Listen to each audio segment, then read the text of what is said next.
QuickBooks Pro Desktop 2021.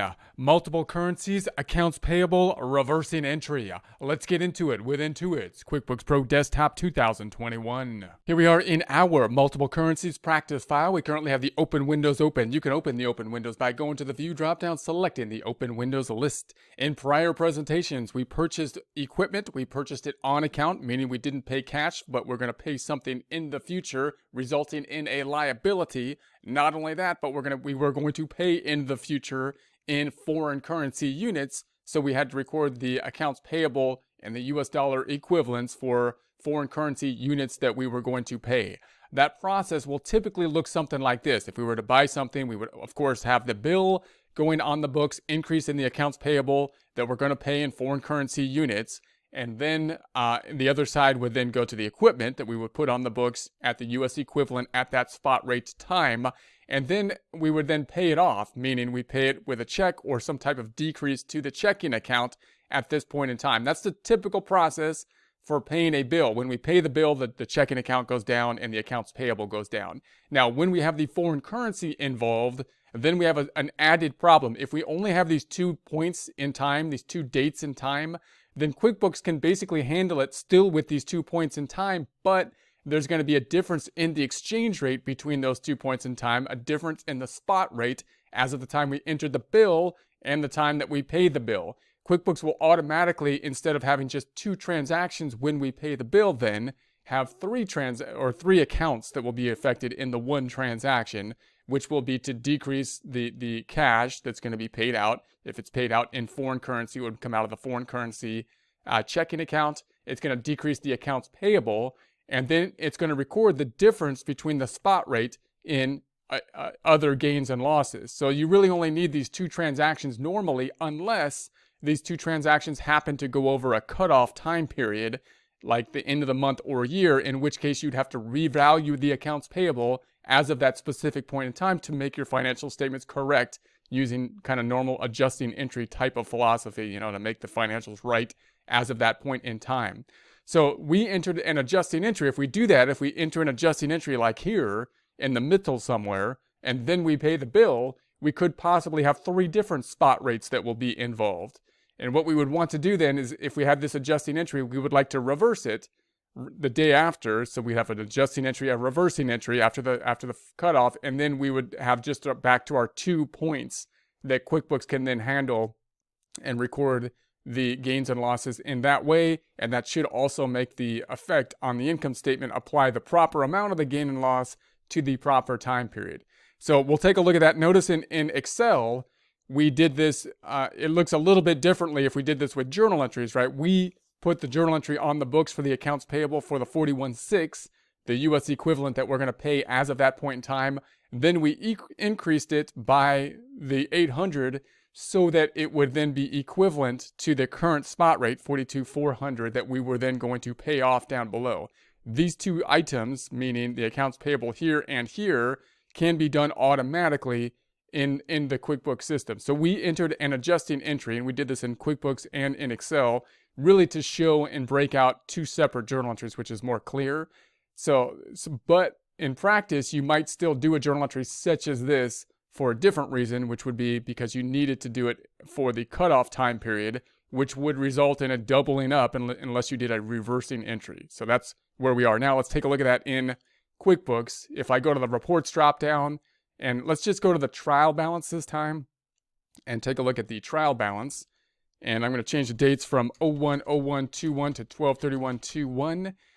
And you'll see we have the $800 left here in the accounts payable. If I double click on that $800, what happened is we put the 41.6 on the books when we entered the bill at the current spot rate.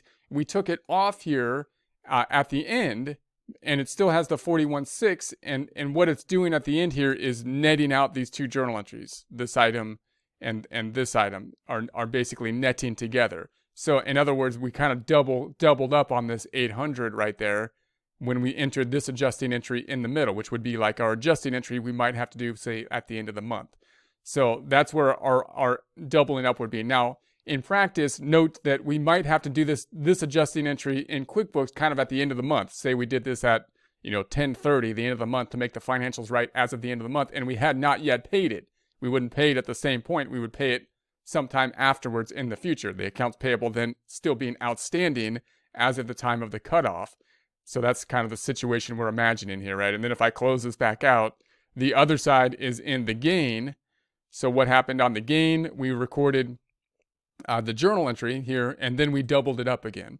So again, these two happened on the same day because of the way we did it to tie out to what we do in Excel. But note, in practice, we might have a situation where we had to record this journal entry as of 10/31, and we had not yet recorded this item, which is resulting from us entering the bill. So what we would want to do in that case is reverse. We would enter this as of the cutoff date. Let's say it was 10/31, and then we would want to reverse it the day after we make the financial statements, and let's see what that would look like. So if I was to double click on this item and just take a look at what the journal entry did when we did this adjustment, and we did this using the QuickBooks little adjustment tool, and it just made a journal entry. This is all it did. It made a journal entry, and we're going to say we did this as of the cutoff, let's say at the end of the month, and now we're going to reverse it the day after the cutoff and see what the impact would be. So I'm going to just go to the next transaction. I'm going to make it, let's say 11/1. So first day of the next month, if it was a cutoff type of transaction, I'm going to say this is the exchange gain or loss. It was a debit. Now I'm going to credit it, reversing it for the 800.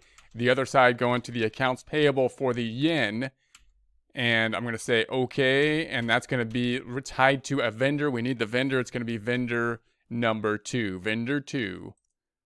All right. And that vendor ties out to the same currency as the accounts payable in yen. So this is just reversing exactly the transaction that we had on the books. So I'm gonna go ahead and record that. So I'll say save and close and yes. And so now we have these 3 items here, right? And one is reversing. So here's the entry with the adjusting entry, and then we reversed it. We reversed it after the cutoff date in the next month. So let's kind of imagine this on an income statement now. If I went to the reports, company and financial, take a look at the profit and loss, and change the dates. If I went from 01/01/21 to 10/31/21, then we see in our exchange gain and loss here, we see the $800 for the adjustment that we had, and then we actually paid it. This one is resulting from us entering the bill. We're imagining right now that we didn't enter the bill. Let's imagine the bill was still outstanding, and we're going to pay at some point after the cutoff date, meaning the accounts payable was still outstanding. Therefore, we had to enter the $800 to reflect the current exchange gain and loss that's on the accounts payable as of that point in time. So then we would have that, and then what would happen the next month after the cutoff, which would be 11/01/21 to, let's say, 12/31/21, the next month. Now we've got this negative 800, which is the reverse of what would actually happen, right? This is actually reversing it out. Why? Because we recorded the $800 that would result, before the cutoff date, and now we're reversing it out. And then if we were to enter the bill and the exchange rate was exactly the same, then we'd end up with another $800 debit here, right? And that would mean that these two would cancel out. It would cancel out in November, which means it would basically be 0 in November, and we would have recorded the gain or loss in the proper period, which would be in October in that case. So that's how the adjusting and reversing entries would work. It's just a normal adjusting, reversing entry kind of thing. If you've got questions about adjusting and reversing entries, then we have a course on adjusting entries and reversing entries. And it might be good to take a look at that. So in any case, if we go back to the trial balance, then that's what happens here. So if I go to the trial balance, then we have now the exchange gain and loss has netted out to just that $800 because the 2 journal entries are netted out. The one that's left is the activity that's from the bill only, that's recorded by the bill, that $800 that is reflected there. And then the accounts payable is now back down to 0. So accounts payable back down to 0 as it should be.